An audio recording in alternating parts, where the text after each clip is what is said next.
एक बार एक राजा प्रयाग में ही स्नान करते समय दूसरे राजा से मिल गए। जैसे मेला होता है ना, कुंभ मेला, डुबकी लगाए और उठे थे दूसरे राजा, तो बड़े प्रेम से दोनों ने स्नान किया, तर्पण किया, अपने पूर्वजों को दान, उनके निमित्त दान किया, भक्ति किया, भंडारा किया, सब साथ साथ में किया। दिन भर साथ में रहे, इतना प्रेम बढ़ गया तो दोनों ने ऐसा निर्णय किया, यदि हमारे घर पुत्री हुई और आपके घर पुत्र हो जाए तो विवाह करा लेंगे, उल्टा भी हो जाए, पुत्र हो जाए आपके यहाँ पुत्र, विवाह कर लेंगे। समय आया, संकल्प तो किया था, बड़ा प्रेम था दोनों में। एक के घर में पुत्री हो गई तो उत्सव मनाया, निमंत्रण भेजा, वो भी आ गए। अब दूसरे घर की बारी थी, संयोग से उसके घर में भी पुत्री ही हो गई।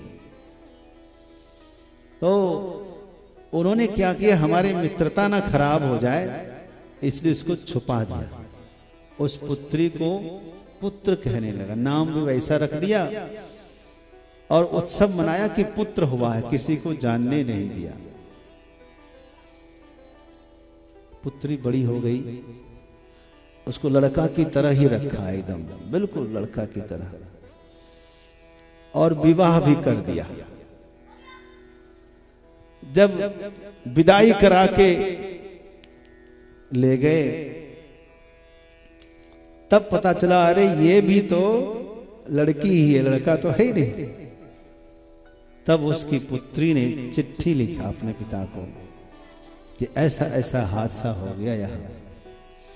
तो उसके पिता जो थे, बड़े थे तो मित्र दोनों सभी, लेकिन राजा बड़ा वर्चस्वी थे, तो उन्होंने युद्ध के लिए चुनौती दिया कि तुम मुझसे युद्ध करो। तुमने ऐसा क्यों किया?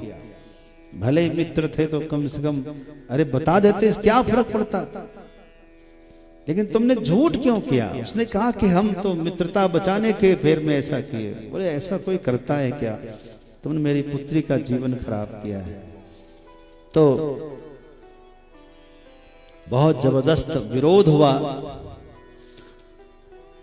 तो उसका राज्य छीन लिया, युद्ध करके उसको हरा दिया। जिसने अपनी पुत्री को पुत्र बनाया हुआ था उसका राजपाट छीन लिया। तो वो अपनी पुत्री और पत्नी को लेकर के जंगल में जाकर रहने लगा, छिप करके। तो जंगल में था, एक दिन उसको पता चला तो छोड़ा नहीं, जंगल में ही चढ़ाई कर दिया सैनिकों को लेकर। उसी मार्ग से तुलसीदास जी जा रहे थे। तुलसीदास जी को और वैष्णव संतों को देख करके उसके मन में थोड़ा प्रणाम कर लें। प्रणाम किया, दंडवत किया, तो पूछा कि कहाँ जा रहे हो, बड़े परेशान लग रहे हो। कहा कि हमारे साथ बड़ा अन्याय किया है। किसने? अरे था तो मेरा मित्र, लेकिन उसने मेरे साथ ऐसा किया, मैं उसे जान से मारने के लिए जा रहा हूं। कहाँ है? बोले यहाँ। तो तुलसीदास जी के साथ में आए तो समस्या बड़ी गंभीर देखा। तब गोस्वामी जी ने राम जी से निवेदन किया और वो कन्या पुरुष बन गई। जो मारने के लिए आया था तो उसको लगा कर ये तो बहुत अच्छा हो गया, अब तो सारी समस्या ही समाप्त हो गई।